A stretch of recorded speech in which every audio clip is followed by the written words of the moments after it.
Cop ate with a homeless man every day, but one day something shocking happened. The stale winter air bit at Officer Jake Carter's face as he made his way down 5th Street, brown paper bag in hand.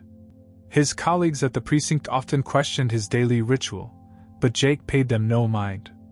Some called it weird, others called it a waste of time, but to Jake, this was the most important part of his day. As he rounded the corner, a familiar figure came into view, Charlie, sitting on his usual bench, wrapped in layers of worn clothing. His weathered face broke into a warm smile as Jake approached, the kind of smile that seemed to hold decades of wisdom behind it. "Right on time, Officer Carter," Charlie said, his voice carrying a gentle strength that belied his appearance. "Though I must say, you're looking a bit more stressed than usual today." Jake chuckled, settling down beside him. "That obvious, huh? Rough morning at the precinct." He pulled out 2 sandwiches from the paper bag, handing one to Charlie. "Turkey and Swiss today. The deli was out of pastrami. Mixing things up. Life's full of little surprises, isn't it?" Charlie's eyes twinkled as he carefully unwrapped the sandwich, treating it with the same reverence he showed everything in life. Their unlikely friendship had begun 3 years ago, on a particularly harsh winter day. Jake had found Charlie helping a lost child find their parents, despite being homeless himself. Something about the man's dignity and kindness had struck Jake deeply. What started as a simple offer to buy lunch had evolved into their daily ritual. "You know," Jake said between bites, "Matthews at the precinct tried to give me money to pass along to you again." Charlie shook his head, a familiar gesture that Jake had seen countless times. "Kind of him, but unnecessary. I have everything I need right here." He gestured to the bench, the street, the sky above. "Money's just paper, Officer Carter. It's the weight we give it that makes it heavy." That was Charlie, always turning down offers of money or shelter, yet never bitter about his circumstances. He spoke with the wisdom of someone who had seen both sides of life, though he rarely talked about his past.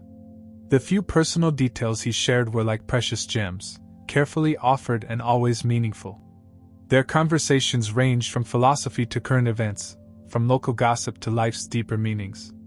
Charlie had a way of making Jake see the world differently, questioning assumptions he'd held for years. Despite living on the streets, Charlie was more well-informed and articulate than many of the professionals Jake encountered daily. "Speaking of weight," Charlie said, brushing crumbs from his beard, "you're carrying too much of it lately. Those dark circles under your eyes tell quite a story." Jake sighed. "Can't hide anything from you, can I? We've got this big case at work. 3 break-ins in the same neighborhood, all targeting elderly residents. Can't shake the feeling we're missing something obvious." Charlie listened intently, as he always did. Then, with characteristic insight, he offered, "Sometimes what we're looking for is hidden in plain sight, like stars during daylight. They're always there, we just can't see them through the glare of our own expectations." That evening, Jake solved the case thanks to Charlie's inadvertent hint about looking past expectations. The perpetrator turned out to be a trusted local handyman who had access to all the homes. But the next day, Charlie wasn't at their bench. Jake waited, checking his watch repeatedly. Charlie had never missed their lunch in 3 years, not even during storms or holidays. Something felt wrong in the pit of his stomach. He searched the nearby streets, asking other homeless individuals if they'd seen Charlie. No one had. As the sky darkened and his shift ended, Jake couldn't shake the feeling that something was terribly wrong. The next day, Charlie was still absent. And the next? Jake expanded his search, checking every shelter, every alley, every corner where Charlie might have sought refuge. He used his lunch breaks, his after-work hours, even called in a few favors from patrol officers to keep an eye out. A week passed. Then 2. The bench remained empty, their conversations echoing only in Jake's memory. The mystery of Charlie's disappearance gnawed at him, especially given how out of character it was. Charlie wasn't just someone who happened to be homeless. He was a man of strict habits and principles, someone who valued consistency and courtesy above all. As Jake sat alone on their bench one evening, staring at the spot where Charlie usually sat, he couldn't help but feel that he had missed something important. Charlie's last words to him kept repeating in his mind. Sometimes the most valuable things are hidden in plain sight. Little did Jake know, those words would prove more prophetic than he could have imagined, and his search for Charlie would uncover secrets that would shake his understanding of not just his friend, but of human nature itself. Looking down at the empty space beside him, Jake made a decision. He wasn't just going to wait for Charlie to reappear, he was going to find him. As a police officer, he had resources at his disposal that he hadn't yet utilized, worried about respecting Charlie's privacy. But now, with each passing day increasing his concern, Jake realized it was time to dig deeper. He pulled out his notebook and began writing down everything he knew about Charlie, every detail from their countless conversations. There had to be clues in there somewhere, breadcrumbs leading to the truth. What he didn't realize was that this simple act of concern would lead him down a path that would uncover a mystery bigger than anything he could have imagined. Back at the precinct, Jake sat at his computer, fingers hovering over the keyboard. Using police resources for personal matters was against protocol, but his instincts told him Charlie might be in danger. After a moment's hesitation, he typed in the physical description and the few details he had about Charlie into the database. Nothing. He tried various combinations of searches, different spellings, even partial matches. Then he remembered something, a distinctive tattoo he'd once glimpsed on Charlie's wrist when his sleeve had pulled back. A small, unusual symbol that looked like a corporate logo. Jake sketched the symbol and ran it through the department's image recognition system. Suddenly, his screen lit up with a match. Davenport Industries, ceased operations 1995. His heart racing, Jake refined his search. Charles Davenport. The results made him fall back in his chair, mouth agape. There was Charlie, or rather, Charles Davenport, in a Wall Street Journal photo from 1994. He was wearing an expensive suit, standing in front of a skyscraper, looking every bit the successful businessman. The caption read, Charles Davenport, CEO of Davenport Industries, announces revolutionary green energy initiative. Everything okay there, Carter? Officer Martinez called from across the room. Jake quickly minimized the window.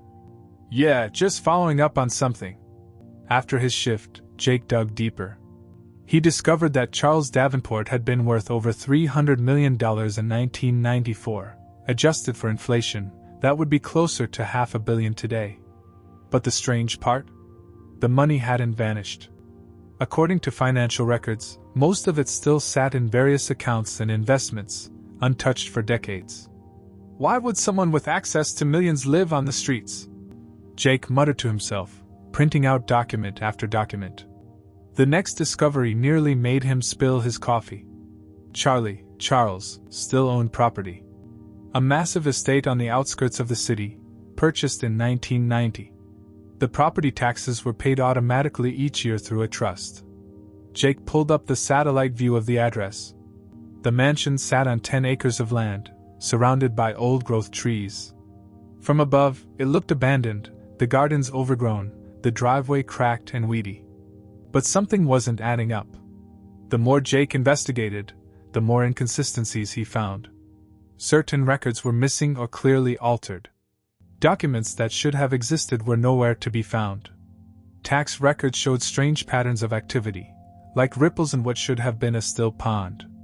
He found newspaper articles about Davenport Industries' collapse, but crucial details were contradictory. One article mentioned embezzlement, another cited corporate espionage. Some blamed Charles Davenport for the company's downfall, while others suggested he was absent during the critical period. Jake created a timeline on his home office wall, connecting events with red string like a scene from a detective movie. The string kept leading to dead ends and question marks. Then came the oddest discovery of all. Jake managed to access Charles Davenport's bank records through proper police channels, citing a possible missing persons case. The account showed regular, small withdrawals at an ATM near the bench where he and Charlie used to meet. Just enough to survive on the streets, but never enough to draw attention. But there were other transactions too, large sums moving between accounts in complex patterns, like a chess game being played with millions of dollars. The movements were so subtle that they'd be invisible to anyone not looking closely. "You clever bastard," Jake whispered, realizing Charlie had been hiding in plain sight while orchestrating something much bigger. He found traces of Charlie's activities spread across decades: small donations to homeless shelters, anonymous grants to mental health clinics, quiet investments in community programs. All while living on the streets himself. The next revelation came from an unlikely source. Jake discovered that Charlie had been maintaining a post office box under yet another name. The box contained subscription receipts for various financial newspapers and journals. He'd been keeping track of his old business world all along. But the deeper Jake dug, the more unsettling patterns emerged. Certain names kept appearing in connection with Davenport Industries' collapse, names that now belonged to some of the city's most powerful figures. These people had risen to prominence shortly after Charles Davenport's disappearance, their fortunes seemingly built on the ashes of his company. Jake printed out their photos, adding them to his wall.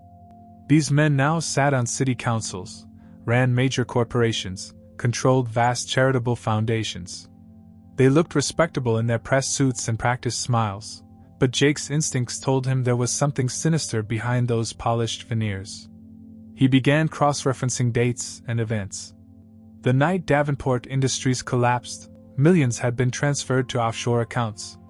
The federal investigation had gone nowhere, key evidence mysteriously lost. Whistleblowers had changed their stories or disappeared entirely. Charlie hadn't just walked away from his wealth, he'd been systematically erased from his own life. As Jake stared at his wall of evidence, a new message popped up on his computer.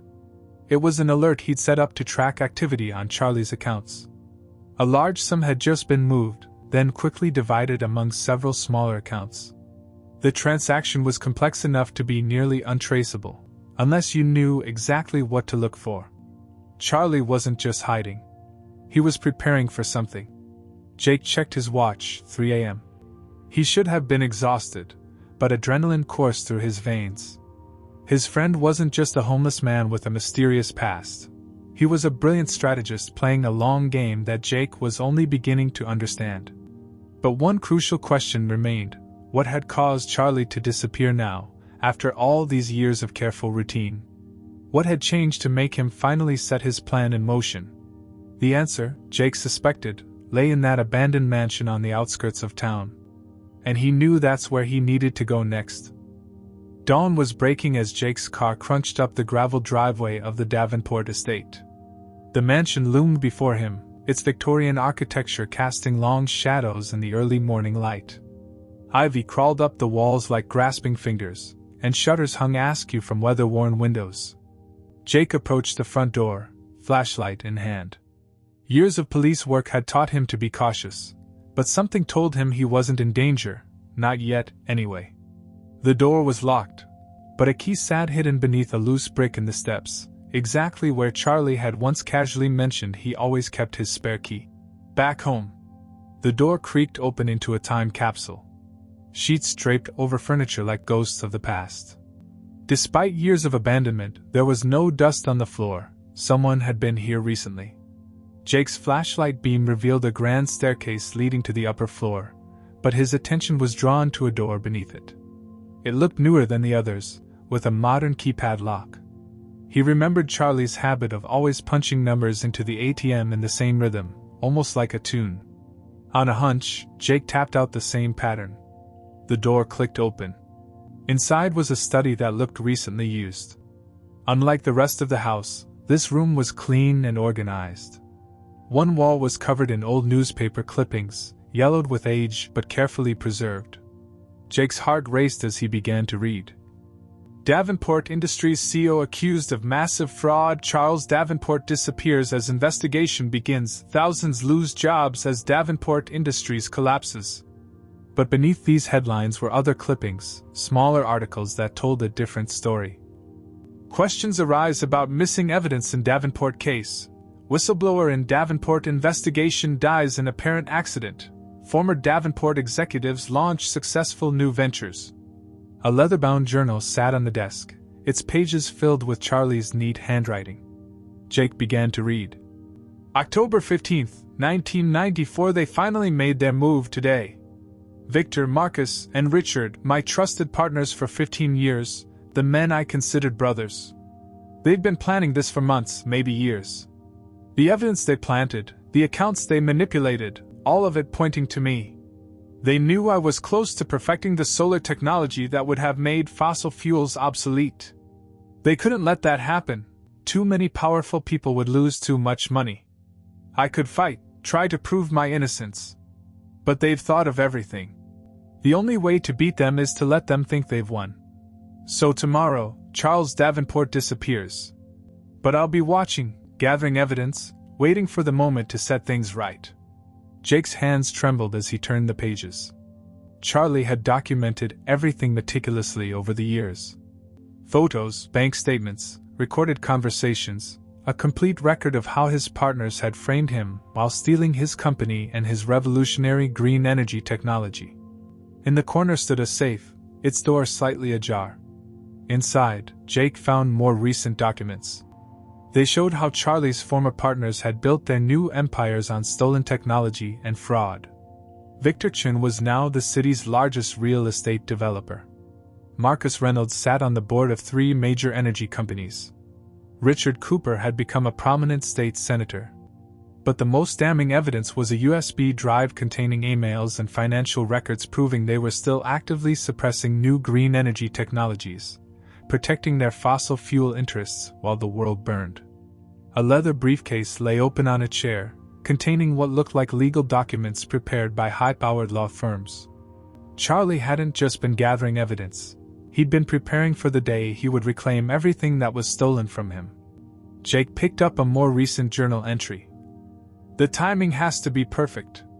They've grown powerful, but also careless. They think I'm long gone. Victor's been bragging about their victory at private parties. Marcus's conscience is eating at him. His wife told me herself at the homeless shelter where she volunteers, not knowing who I was. Richard's political ambitions have made him vulnerable. The pieces are finally in place. The sound of a car on the gravel outside made Jake freeze. Through the study's narrow window, he saw a black SUV with tinted windows approaching the house. 2 men in suits stepped out, their movements suggesting they weren't there for a friendly visit. Jake quickly photographed as many documents as he could with his phone, heart pounding. The flashlight beam caught something else, a hidden door behind a bookshelf, left slightly open. Through it, Jake could see a tunnel, probably leading to the grounds behind the mansion. As footsteps echoed through the house above, Jake made a decision. He grabbed the most crucial evidence, carefully putting everything else back exactly as he'd found it. Charlie had spent decades building this case. Jake wasn't going to let it fall into the wrong hands. He slipped through the hidden door just as he heard voices entering the study. Through the crack, he caught fragments of their conversation. "Sweep the whole place.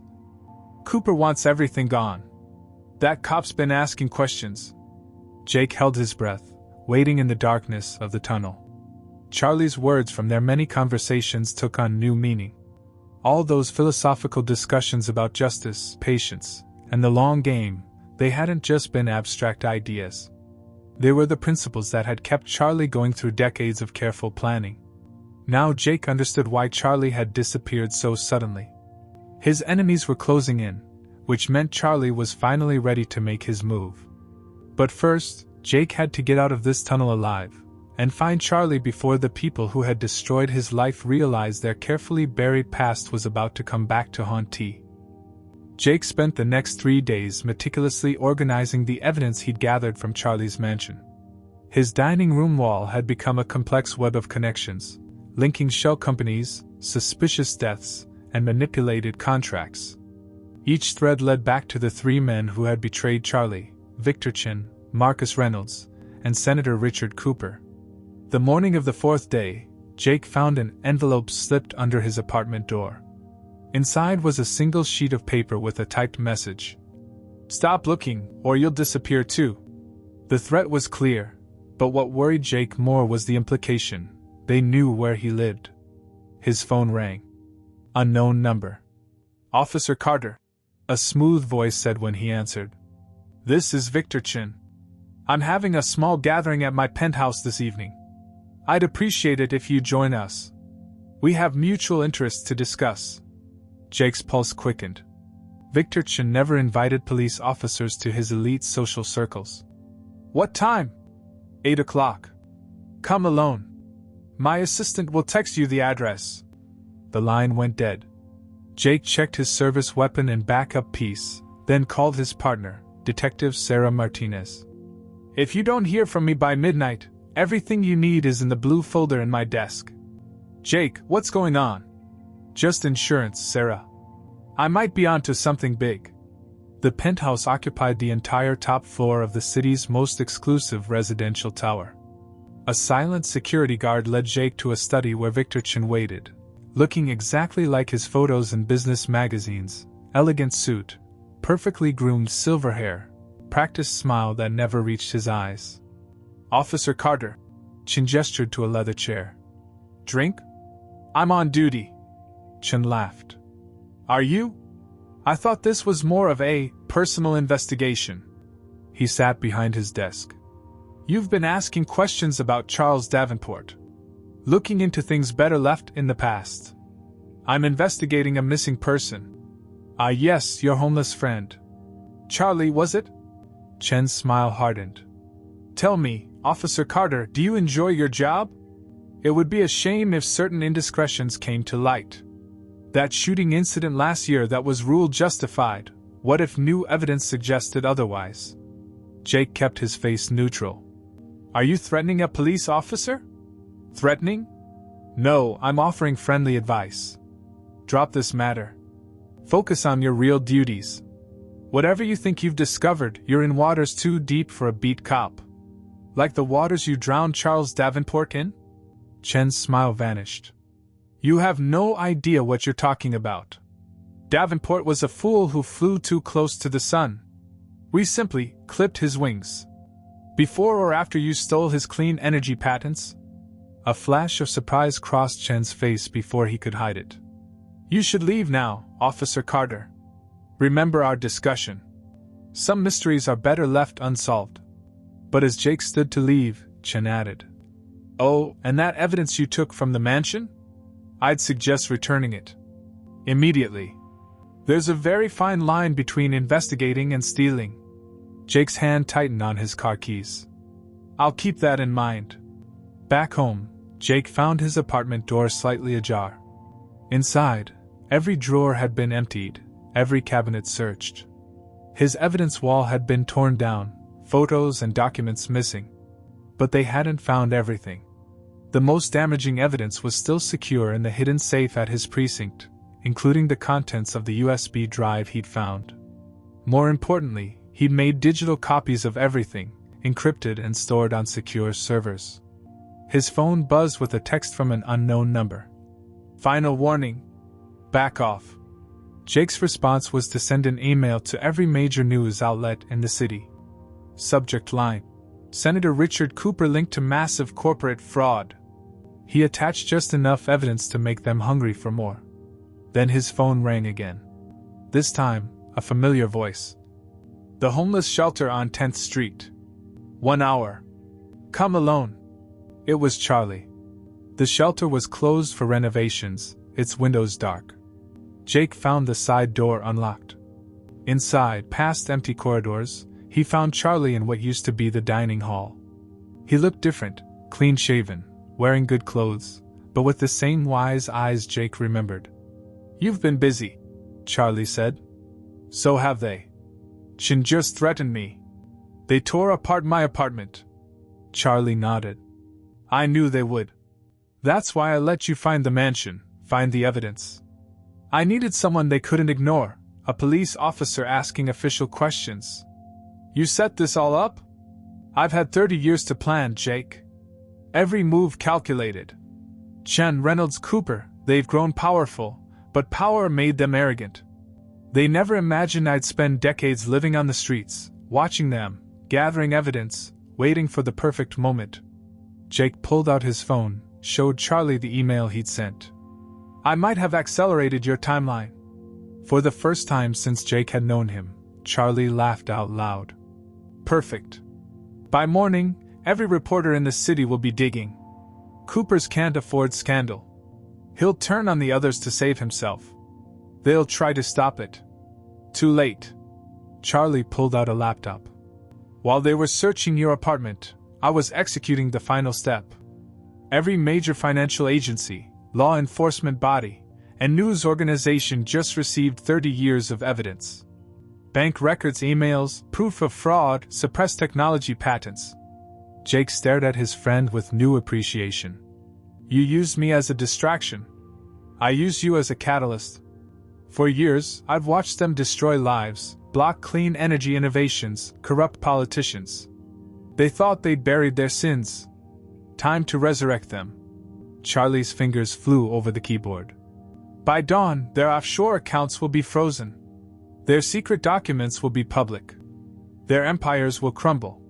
They'll come after us both. Let them try. Charlie's eyes gleamed. I didn't spend 30 years as a ghost to fear them now. The question is, are you ready for the storm, Officer Carter? Jake thought of Chen's threats, of the torn-up apartment, of years of lunches shared with a man everyone else ignored. He smiled. What's our next move? Charlie turned the laptop so Jake could see breaking news headlines already starting to appear. Now we wake the sleeping giant. Time to show them how dangerous a ghost can be when he has nothing left to lose and everything to reclaim. The next 48 hours transformed the city. Every news channel blazed with headlines about the Davenport conspiracy. Senator Cooper's office was surrounded by reporters. Victor Chen's companies faced federal investigations. Marcus Reynolds had fled the country. Jake watched it unfold from the secret command center Charlie had set up in an abandoned subway maintenance room, accessible only through the homeless shelter's basement. The irony wasn't lost on him. The homeless man everyone ignored had been orchestrating everything from underground, literally and figuratively. Look at this, Charlie said, pointing to one of several monitors. Senator Cooper was holding an emergency press conference. I've been made aware of serious allegations. Cooper's voice shook as he spoke. I want to assure my constituents that I am fully cooperating with federal authorities. In fact, I have evidence that Mr. Chen and Mr. Reynolds were the true architects of the Davenport Industries fraud. Charlie smiled. Right on schedule. The rats are turning on each other. But will it be enough to clear your name? Jake asked. Watch. On another screen, Marcus Reynolds appeared via video link from an undisclosed location. His once polished appearance was disheveled, his eyes haunted. I can't live with this anymore, Reynolds began. 30 years ago, we betrayed Charles Davenport. We destroyed a good man because we were afraid. His clean energy technology would have changed the world, but we chose profit over progress. Victor Chen orchestrated everything. Richard Cooper buried the evidence. I helped them, God help me, I helped them. Charlie switched to another feed. Federal agents were raiding Chen's offices. Another showed Chen himself being led out of his penthouse in handcuffs. His practiced smile finally cracked. You knew they'd turn on each other, Jake realized. Greed and fear, the same weapons they used against me. I just had to wait until the stakes were high enough. Cooper's political ambitions, Chen's business empire, Reynolds' guilty conscience, all perfect pressure points. But Charlie's victory was far from simple. As each hour brought new revelations, the true scope of the conspiracy emerged. Dozens of other companies had been involved in suppressing clean energy patents. Politicians had been bribed. Whistleblowers had been silenced. The federal investigation expanded rapidly. Charlie's evidence was bulletproof, documented meticulously over decades. Every secret account, every buried document, every hidden connection, he had found them all during his years on the streets, watching and waiting. There's something I don't understand, Jake said. Why did you choose to live as a homeless man? You could have fought them from anywhere. Charlie's eyes grew distant. When they took everything from me, I learned what really matters. Living on the streets, I saw humanity at its worst and best. I saw how the powerful ignore the powerless. But I also saw incredible kindness, like a young police officer who shared his lunch with a homeless man without wanting anything in return. Jake felt his throat tighten. Besides, Charlie continued, they never suspected a homeless man. I could go anywhere, observe anything. The invisible see everything. A new alert flashed across the screens. The FBI had found the missing clean energy patents. Engineers were already calling them revolutionary, technology that could have transformed the world's energy landscape decades ago. Your life's work, Jake said softly. Not quite. Charlie pressed the key, bringing up another document. While living on the streets, I kept working. Those patents were just the beginning. I've developed them further, made them better. And now, the document was a new patent application, filed that morning. Charlie's improved clean energy system, even more efficient than the original. He had never stopped innovating, even without a lab or resources. Legal teams worked through the night. By morning, Charlie's name was officially cleared. His assets were unfrozen. Control of his companies was restored. The men who had betrayed him faced decades in prison. News helicopters circled the city, searching for Charlie, but he remained in the shelter's underground command center, watching justice unfold on his wall of screens. What now? Jake asked. You've got your life back. Your wealth, your reputation. Charlie's expression was peaceful. Money means nothing without purpose. These years taught me that. Look. He pulled up more documents, plans for transforming his restored fortune into something meaningful. New homeless shelters with job training programs. Clean energy initiatives for low-income neighborhoods. Education funds for underprivileged children. I'm not going back to boardrooms and mansions, Charlie said. That life is gone. But I can use these resources to help people whose society has forgotten, just as I was forgotten. Jake understood then why Charlie had chosen him, trusted him. Not just because he was a police officer, but because he had seen past the homeless exterior to the human being beneath. The shelter's director burst in. Mr. Davenport! The media's going crazy upstairs. Everyone wants to talk to you. Charlie smiled. Let them wait. First, I have some papers to sign. He pulled out a document transferring majority ownership of his restored patents to a new charitable foundation. Its mission: to provide clean energy technology to developing nations and underprivileged communities. Want to help me change the world, Officer Carter? Charlie asked. This time for real? Jake looked at his friend, no longer a mysterious homeless man, but still the same wise soul who had shared countless lunches and conversations on a simple bench. I thought you'd never ask. Together, they began planning how to use Charlie's reclaimed resources not for revenge, but for redemption, not just his own, but for all those society had left behind. The conspiracy was exposed, justice was served, but Charlie's true victory wasn't in reclaiming his wealth. It was in transforming it into something far more valuable, hope for those who needed it most. 6 months after the scandal broke, Jake stood in front of the newly renovated Hope Haven shelter. The building gleamed in the morning sun, its modern solar panels, powered by Charlie's recovered technology, catching the light. What was once a cramped, struggling facility had been transformed into a state-of-the-art center for rehabilitation and new beginnings. Inside, the changes were even more dramatic. Job training facilities, medical clinics, mental health services, and comfortable living spaces filled the 5-story building. Similar centers were being built across the city, each funded by the Davenport Foundation. Quite a change, isn't it? A familiar voice said behind him. Jake turned to find Charlie, still dressed simply, but now in clean, new clothes. Despite his restored wealth, he had maintained his modest demeanor. The only visible difference was a lightness in his eyes, the weight of his decades-long mission finally lifted. The contractor said it's the most advanced homeless shelter in the country, Jake replied. Not a shelter, Charlie corrected. A transformation center. We're not just giving people a place to sleep, we're giving them tools to rebuild their lives. They walked through the facility together.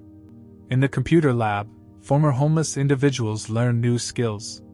In the counseling center, mental health professionals helped others overcome trauma. The cafeteria served nutritious meals while teaching culinary job skills. "You could have bought a private island, you know," Jake said. "Lived like a king." Charlie chuckled. "I lived under a bridge for 30 years, Jake. It taught me more about life than any mansion could. These people, they're not just statistics. They're humans with stories, dreams, potential. They just need someone to believe in them." The Foundation's work had expanded beyond homeless services. Charlie's clean energy technology was being installed in low-income neighborhoods, cutting energy costs for struggling families. Educational scholarships helped underprivileged students. Job programs gave second chances to those society had written off. As they reached Charlie's simple office, no bigger than any other in the building, Jake noticed boxes packed with files.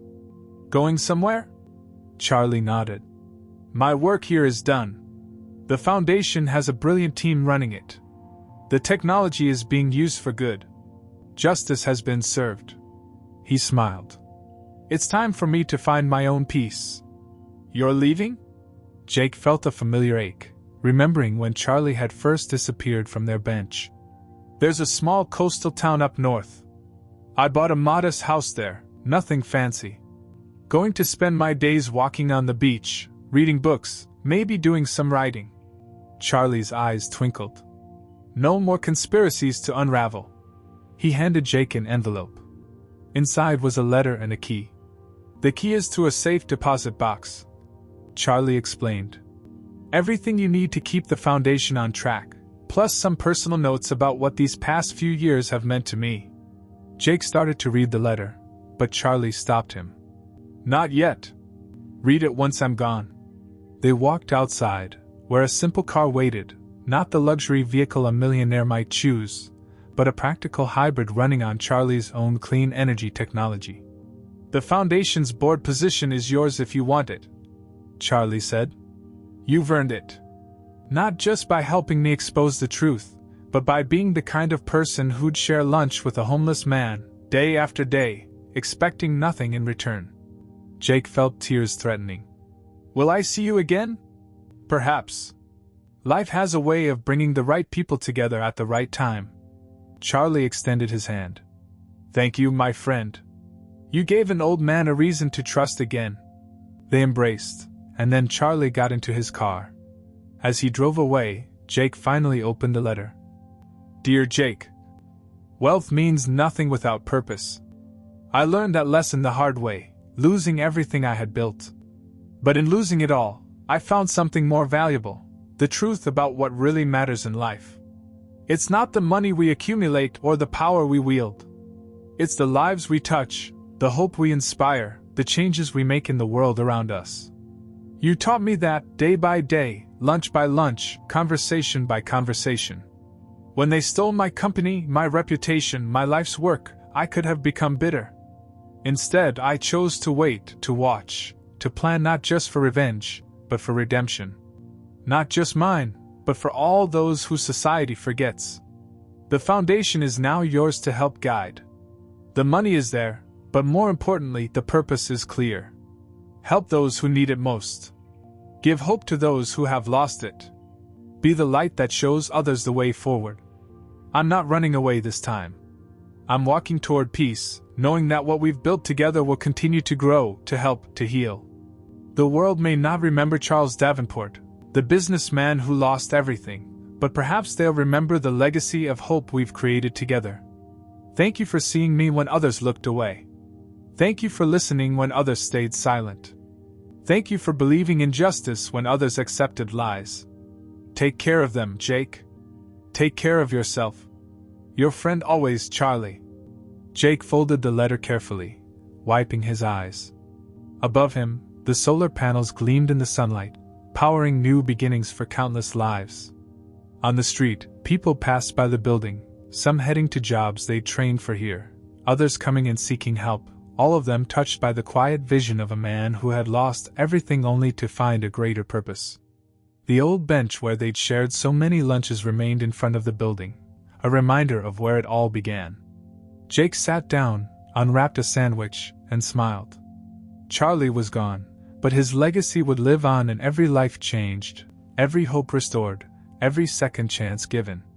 Sometimes, Jake knew, the greatest victories come not from reclaiming what we've lost, but from transforming it into something better than we ever imagined. Charlie had taught him that, and he would never forget.